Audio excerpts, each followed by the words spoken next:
Good afternoon, everyone. Good afternoon, everyone.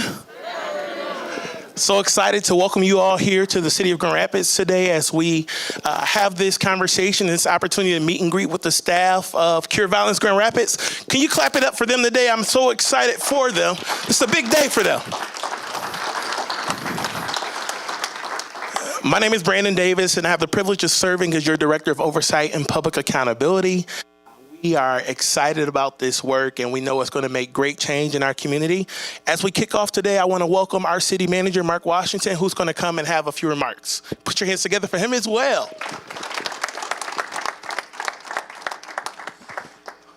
Thank you, Mr. Davis. Good afternoon, everyone.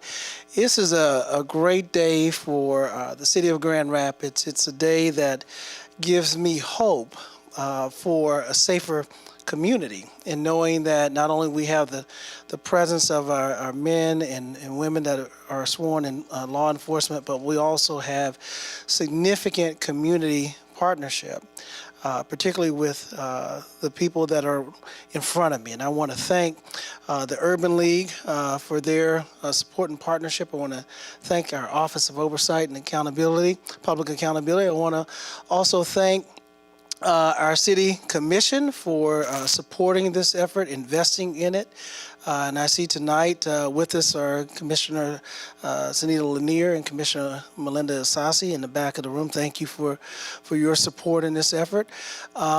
It's been a journey. It's been a long time promise that we've been talking about having this innovative violence interruption approach and doing it in a way that does it non-traditionally.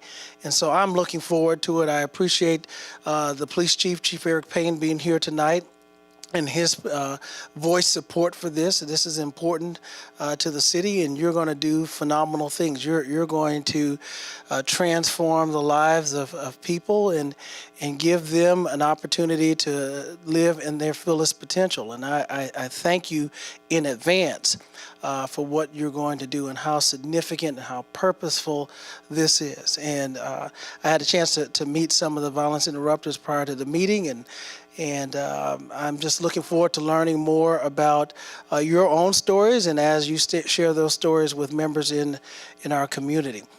But this is just the beginning. And we've been talking about violence prevention almost all week, and even during our City Commission retreat today. And this is one of the many efforts that we will do as a city to encourage to prevent violence, along with all the other efforts of our Safe Task Force and our Public Safety Committee. But we're really, really looking forward to this launch, and I know that you're going to do phenomenal things, and I can't wait to hear next year, even as soon as possible, some of the work that's going to be done. So thank you all for being here. Thank you for community for supporting this, and I look forward to the partnership. Also, I have to acknowledge Spectrum Health as well as one of our partners, along with other philanthropy in the community who made this work possible, and we really, really appreciate that collaboration as well. So back to you, Mr. Davis. Thank you. For, when something comes together like this, there are just so many people to make it possible, and no one person can stand alone and getting credit for it. And I want to thank Mr. Davis when I charged him. I said, look, we really need, we've been talking about this for some time, but we really need someone to help really facilitate and navigate it from concept to completion. And so thank you and your office for being diligent and accepting that assignment. Thank you so much. Excuse me. Thank you, sir. So while we're doing thank yous, I was going to do this later, but I do want to take a second and thank my team. Could you all raise your hands, wave your hands, especially Miss Claudia, who's at the door. She was the key person putting this together. Can you clap it up for her? This was a big deal. Very proud of the work that you've done here today. I also want to recognize some individuals from the Urban League who are here today. We have Ms. Brenda Moore, who was pivotal in this work, the COO of the Urban League. And Mr. Darius Mitchell, the Director of Employment, who led the process of getting these individuals hired. We also want to hear from the CEO of the Urban League, so we will play that video now.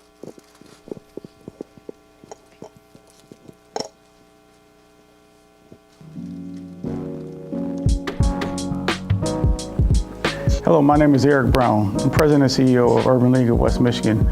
I'm here to welcome you to this wonderful event that has been a long time in coming for our community of Grand Rapids, an event that we want to launch our Cure Violence program.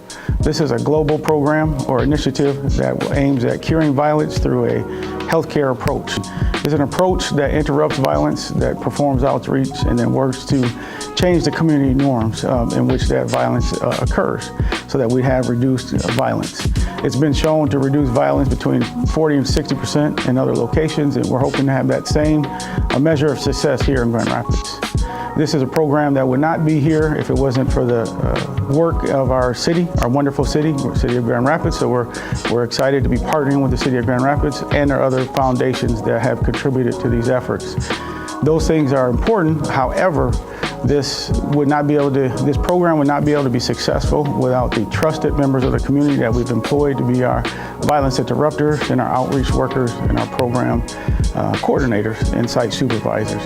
So that is, again, the most key important role within this work is that we have trusted members of the community who are able to speak the language of those in the community where these events are happening, be able to be heard, be able to be understood, and be respected. So the trust within that community of our team is what's most important. So without further ado, I will turn it over so that you can meet our wonderful starting lineup.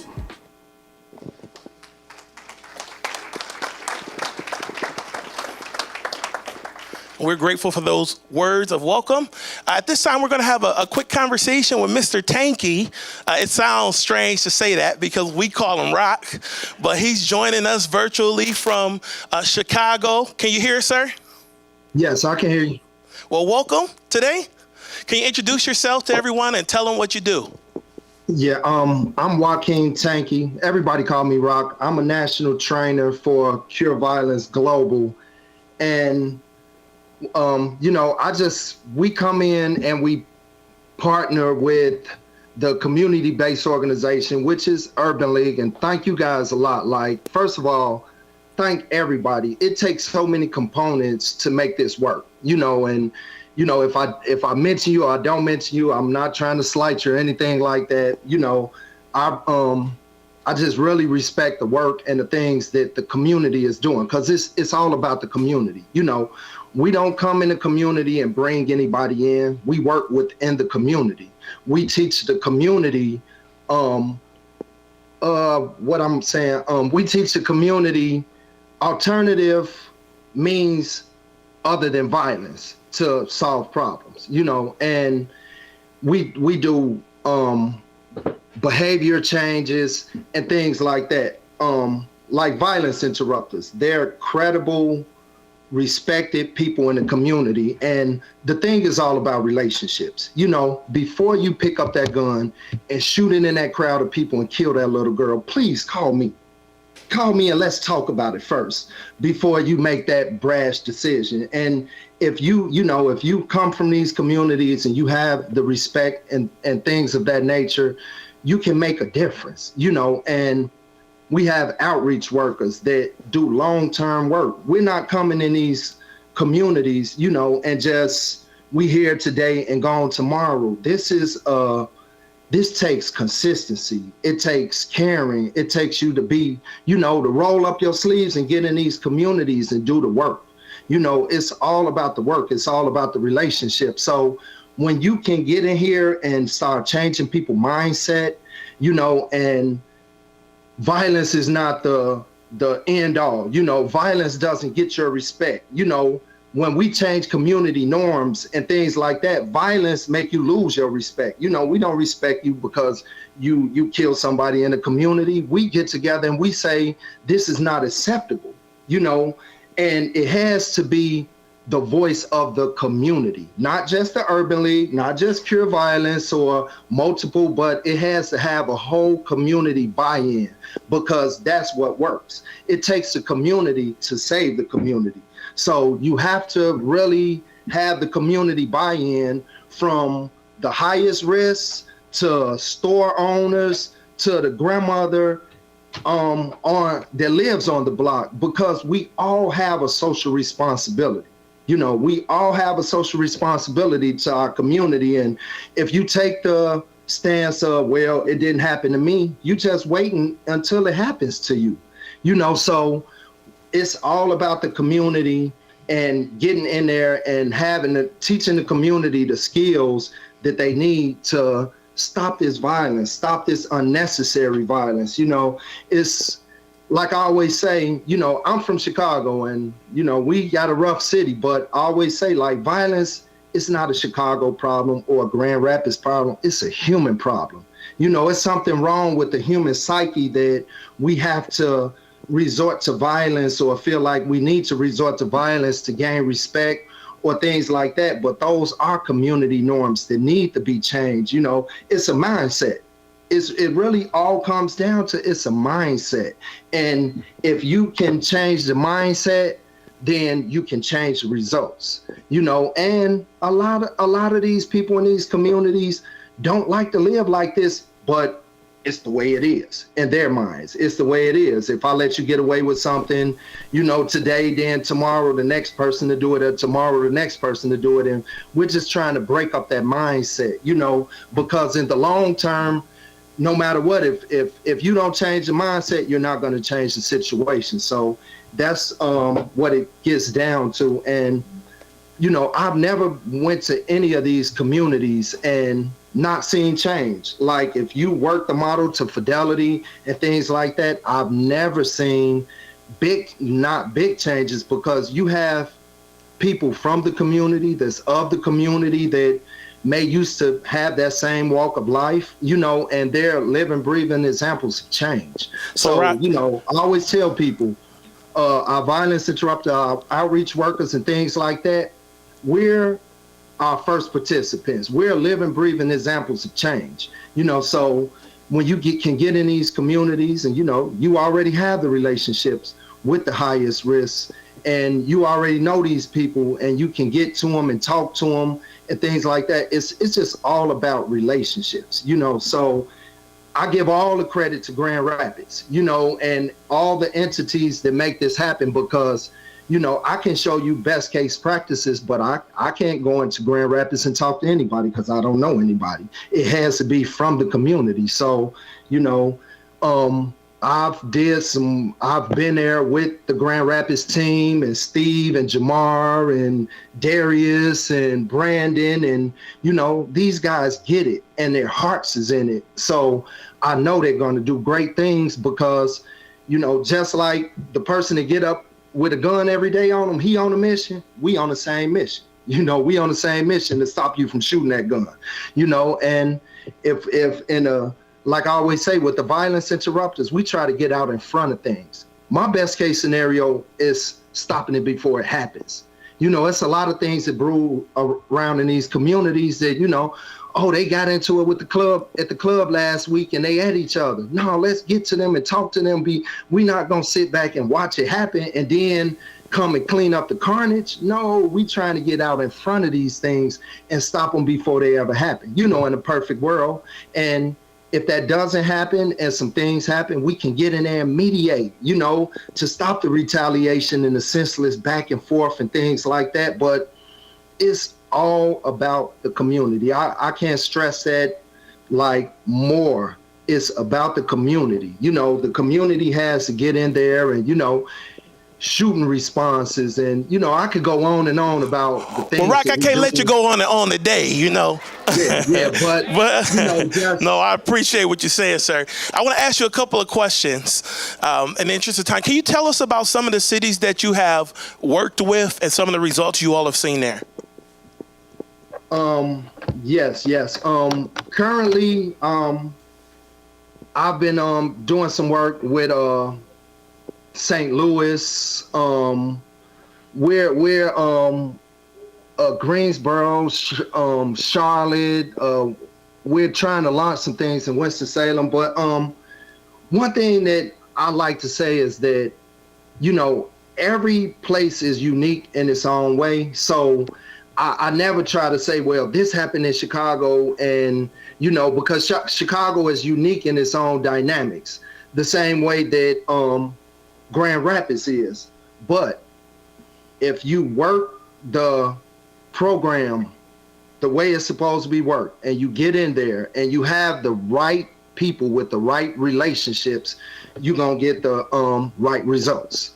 So that's pretty much, because at times when you go to comparing sites and things like that, it's kind of like it's best case practices, but every place is unique in its own way. So I try not to say, well, let's do it exactly this way. We come in the community and we let you guys tell us, because at times it can be large gangs that's making a lot of noise, but you can go somewhere else and it's a bunch of small cliques, so it's just knowing the lay of the land and getting with the people in the communities that know what's really going on. And then once we get to the root of the problem, that's where we can solve it.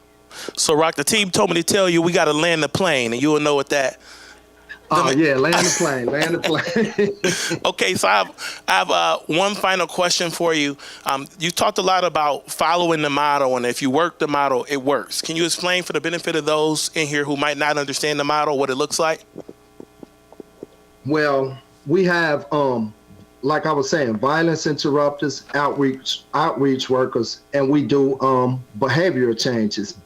And the thing about that is, like, we're very, very strategic in everything we do. We don't send people out and just go outside. We know where we going, when we going, who we're trying to talk to.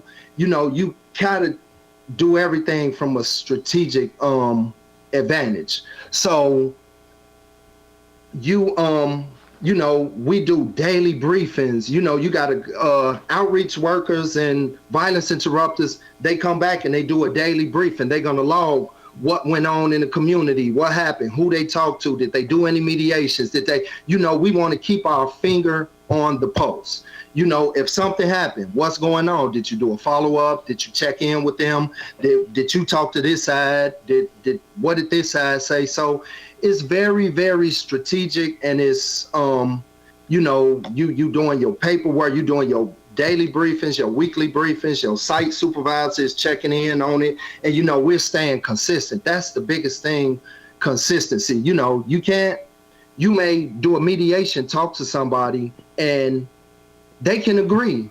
Then when they go back in the community, they homeboys tell them they weak, and they go back on their word. So you have to stay on top of it. You staying on top of the situation. So that's kind of the biggest thing of being strategic and staying on top of the situation. Well, Rock, we want to thank you for joining us today virtually. We appreciate your work. Can you clap it up for Rock one more time? He's a great trainer. We also want to thank his partner, Nicole, who also serves as a trainer for our site. We also see that our mayor has joined us. We're so excited for her to join us on the day. Come on, clap it up for the mayor of the city of Grand Rapids. And Mayor, if you'd like to share any words of welcome or anything like that, you're more than welcome to. But I'll say just a couple more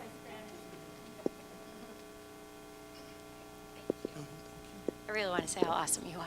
So I'm just going to say welcome, everyone. Today is such an important day in our community, and I am so excited to be in this space as we launch this really important program. I was talking to our city manager, and it was over 4 years ago that I joined Chief Rahinsky at a community meeting to talk about cure violence. And a lot of work has happened over the last several years to bring us to where we are today. And I know all of you know, we've all talked to people. We all know individual lives and families that have been devastated by violence. And that's why this work is so important. We have to get in front of it, and we have to prevent it. And I believe we can. I have a lot of faith in this model. I know that it's evidence-based. I've spent hours and hours talking to mayors and other communities across this country, and I couldn't agree more. If you follow the model, there is strength in this model. And I want to personally say thank you to the Urban League and to Brandon Davis. Let's give it up for him. He's amazing. Thank you. And our Chief Payne for carrying this on as he became our chief, and to everyone in our community that really helped us get to where we are today, and to Spectrum, who stepped up as well to help fund this program. So just really want to say thank you all. Give it up for Spectrum, I should say. They're such a great partner. But what was just said is true. This really is about community. It's not just about city government. It's not just about Spectrum. It's not just about any organization. This is really about the people of our community. And it's all of our responsibility, this entire community, it's all of our responsibility to do everything we can to stop the violence. So thank you for being here tonight. Thank you for your work. Huge thank you to the Urban League and to Brandon. So thanks. Thanks again, Mayor. Okay, at this time, we're going to do a video presentation. We got the stars of a video in the room today. They didn't know they were going to be actors and actresses when they started with this program, but they've done some phenomenal work, and we want you to hear about it. So we'll take a couple of minutes to watch that.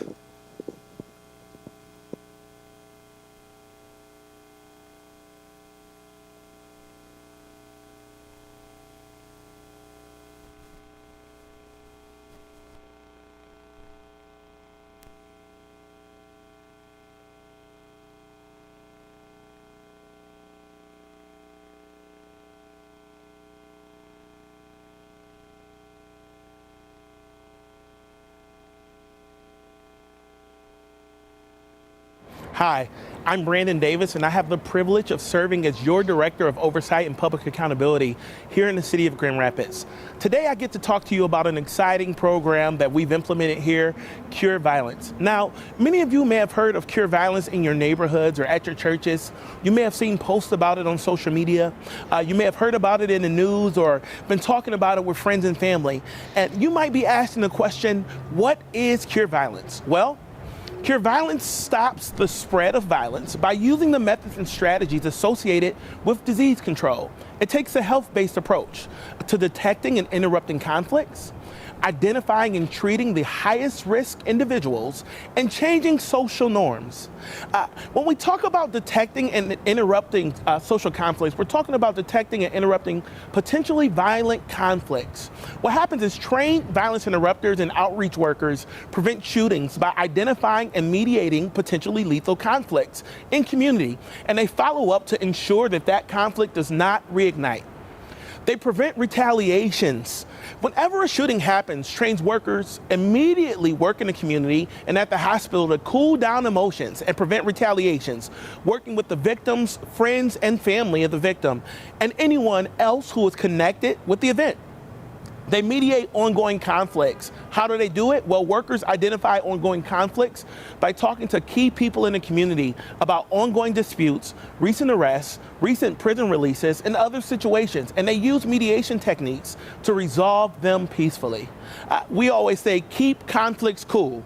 What that means is that workers follow up with conflicts for as long as it's needed, sometimes for months, to ensure that the conflict does not become violent. The second step of this model is identifying and treating the highest risk individuals.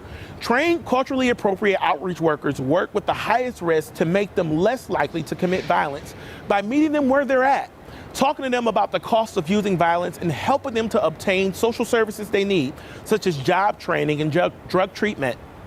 They access the highest risk. And what that means is that workers utilize their own trust, their street cred with high-risk individuals to establish contact, develop relationships, begin to work with the people most likely to be involved in the violence.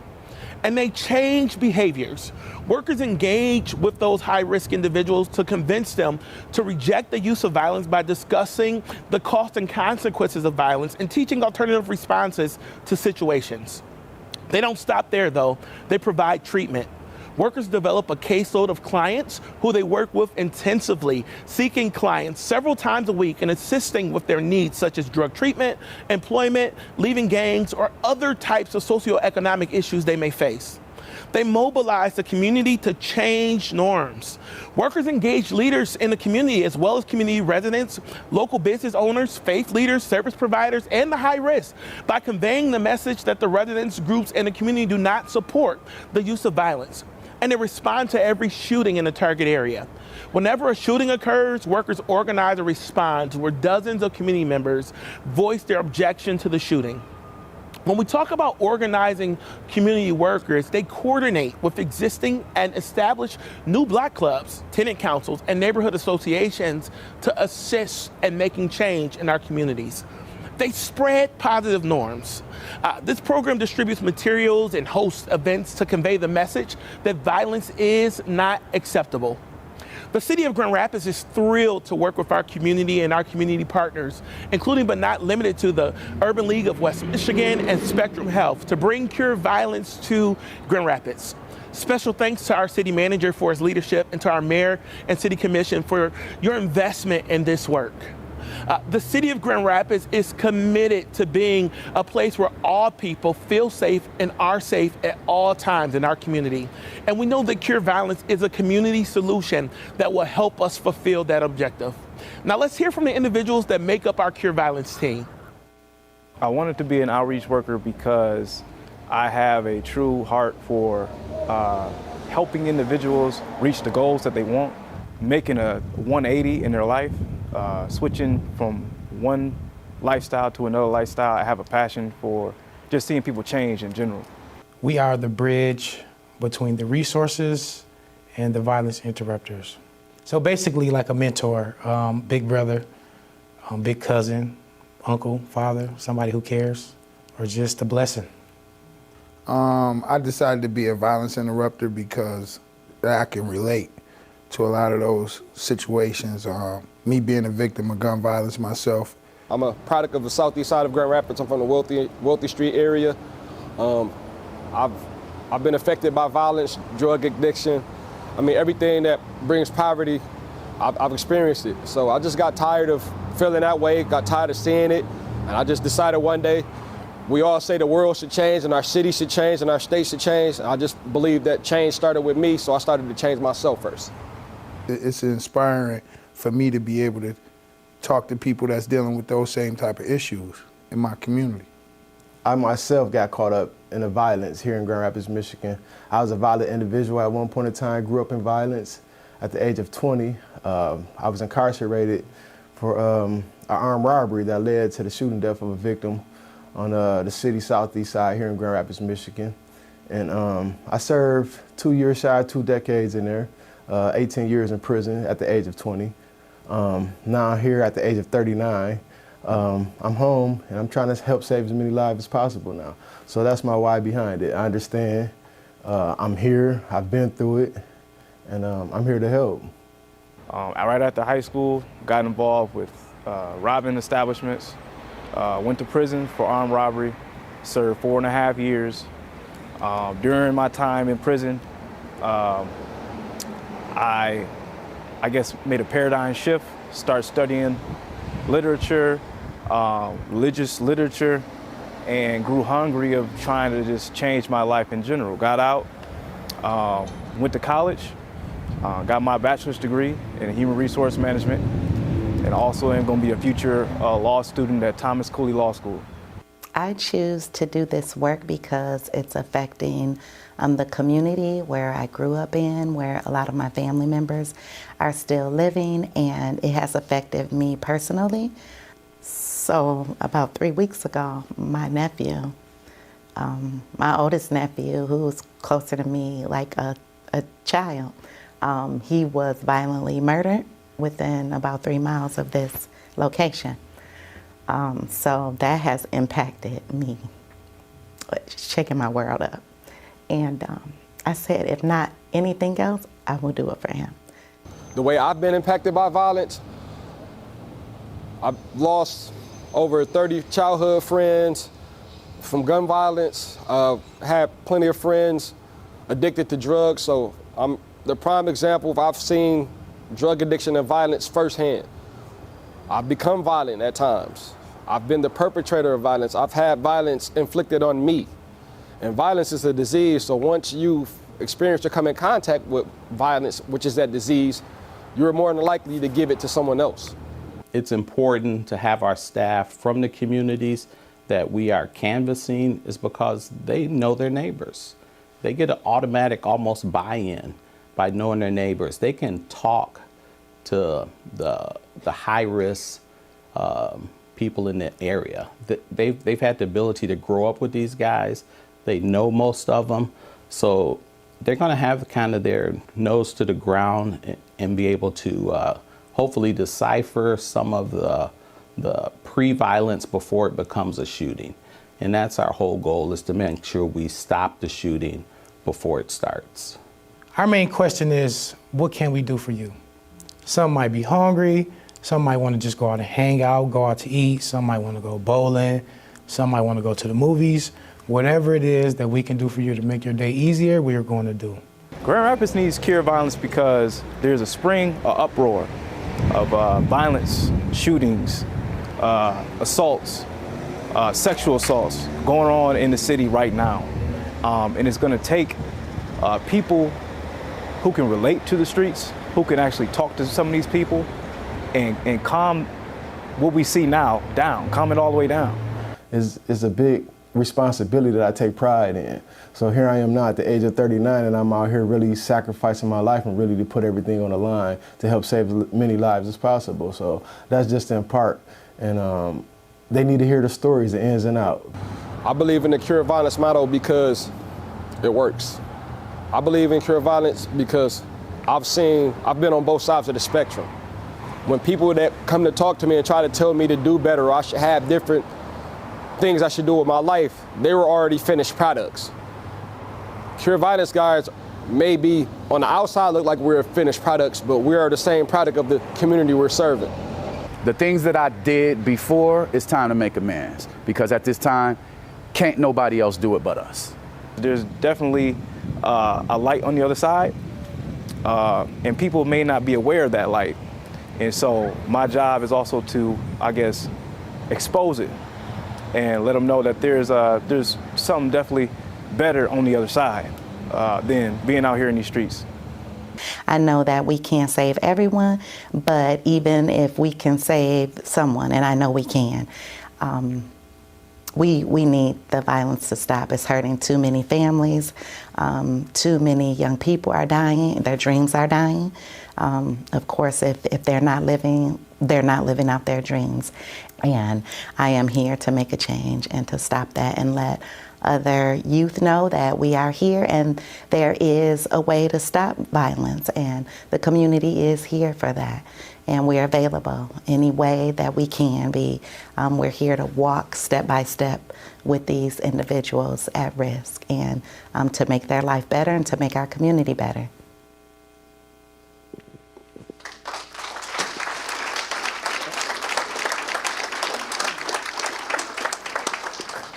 One more time for the stars of the video and the leaders of this important work.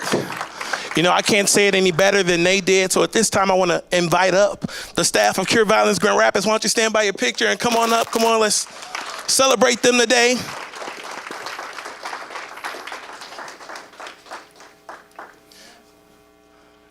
Yeah, we'll leave them on. All right, so we just want to go down the line and give you an opportunity to introduce yourself. You can say what you do with Cure Violence. Steve Jackson, site director. Kareem McKinney, outreach worker. Alfred Fowler, violent interrupter. Johnny Barres, outreach worker. Jermaine Carter, violence interrupter. Sharee Dean, violence interrupter. JD McPeak, outreach worker. Jamar Sterling, site supervisor.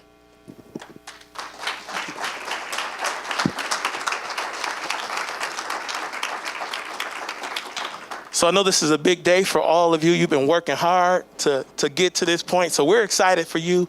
Can you tell us a little bit about the training that you've had to go to get to the point to be able to do this? Whoever has the mic, go ahead. Oh, it was rigorous training. We did roughly around 3 weeks training prior to the outreach worker and the violent interrupters. Steve and I did Steve did about a month training. I did about 3 weeks training, and the fellas here and the madam did about 3 weeks training. So yeah, we got it in. So tell us what that training process looks like. Maybe we can pass the mic down and tell us a little bit about what you learned in those classes. No let me get one of my outreach workers. He'll tell you what his training was about. Okay. Basically, some of the training entailed like the approaches, the people, how to keep things confidential with our system that we're working with, and also, I guess, how to work as a team with one interrupter and outreach worker working together, and then as a whole as well. So what he's saying, pretty much, as far as the outreach workers, they're trained to, when the violent interrupters, when they go out, again, they in the beef. They're in the midst of the streets, and they're there to interrupt the violence. So our violent interrupters, what we did, we came up with certain methods how to approach violence, how to read body language, certain target areas, if there was a shooting or a killing, if it's a hot spot, whether we go and set up something to where we canvass areas or not. So what the violent interrupter do, they interrupt violence. We find a high-risk individual who there, we pass them down to our outreach workers. And what our outreach workers do, they, as Rock was saying, we build caseloads with them. We build relationships with them. We figure out what's going on. We get to the heart of the problem because, again, that's curing violence. We got to get to the heart of the problem so that it wouldn't spread so we can stop it. So that's where our outreach workers come in at. To suit them down, see what they need, and depending on the individual, I deem if they're high risk or not, we run it by Steve and see what we can do to get them right. Yeah, thank you. So Johnny, why don't you tell us a little bit about some of the, I got you, didn't I? Tell us about some of the resources that you as an outreach worker connect individuals to. Man, there's a lot of them. So housing, education. The education one is important because a lot of our kids are not attending school like they used to be. We're starting to see them out hanging out a little bit more on the corners. Once you get into a conversation with them, some of them don't have a house to live in. So we have resources of housing, education, and employment. And we noticed that the more that we offer a job to an individual that's paying good money, he is more easier to talk to about his future as opposed to telling him to put the gun down without giving him another option. So one of the things that makes this program unique is that it's a community-led solution. So it's community members with lived experience that brings them close to these situations that are doing the work. And I know one of the things that's important about this model is that whereas it's not an anti-police model at all, it's not walking side by side with police and doing the work, right? It's a different method. The police do their work, but you do your work separate. Why is that important to community? Anybody want to share? It's like you said, Brandon, we're not anti-police, but we believe they have their role and we have our role. And we just believe working out in the community, it's easier for us to stay in our lane when we want those guys to stay in their lane. Okay. Yep. Oh, let's give it back down. Oh, yeah. Like you said, there's nothing against the police, but in order to secure our community trust, there's a lot of distrust between the community and the police, so it's very, very, very, very sensitive between the police and our relationship. So we're here for the community. Again, there's nothing against the police, none whatsoever, but right now we're here for the community, and we're trying to police our own community at this point. And, we want a chance. They've been here a while, so we want a chance. So and just like you said, this isn't an anti-thing in any type of way. It's just a different model. Different model. It's a model that comes together. Well, we really appreciate the work that you all are doing. We're excited about seeing the change in community. Is there anything that anyone that didn't get the opportunity to speak would want to share? Just to piggyback off what Jamar said, we're not anti-police, but we are pro-community. So we need to get our community back comfortable. We need to police our own community. We can't ask for help from the police when we're not helping ourselves. So once again, we're not anti-police, we're pro-community. We're gonna be in the community, we're gonna work, we're gonna gain the trust of the community. Once we gain the trust of the community, you will see the residuals, you will see the crime go down. And that also will help bridge the relationship with the police in the community. All right, well, thank you all. Let's give them another hand.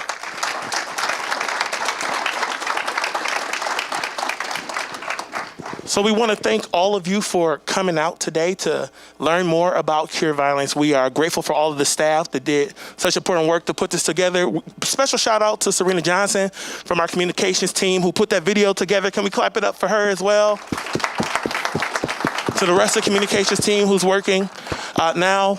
So what we'll do from this point is there are some refreshments for all of you to enjoy. There's also opportunity for you all to have conversation with the members of the team, and we'll answer any questions that you might have, okay? So thank you all for coming out tonight. We appreciate you.